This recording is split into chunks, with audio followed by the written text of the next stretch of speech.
Ferguson today. And that grand jury came up with the decision not to indict Officer Darren Wilson after deliberating for 3 months, which one law professor calls unusual. Rachel Scher has more on that. Most grand jury decisions happen in a matter of hours, but the one deciding the fate of Officer Darren Wilson stretched on for more than 3 months, ultimately deciding the shooting death of Michael Brown was justified.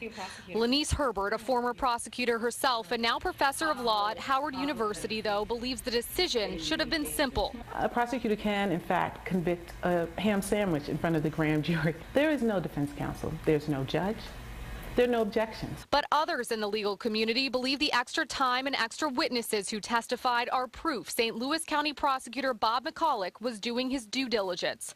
But Herbert calls the large volume of evidence not only unusual, she says it could jeopardize any future cases. This is very much like a criminal trial without the safeguards that we have in the American criminal justice system to protect the defendant, to protect the witnesses, to protect the process and the integrity. But now the focus turns to the federal investigation, still in the hands of U.S. Attorney General Eric Holder. His office tasked with deciding whether Michael Brown's civil rights were violated and whether the Ferguson Police Department had a history of using excessive force and racial profiling. I know from firsthand experience that demonstrations like these have the potential to spark a sustained and positive national dialogue.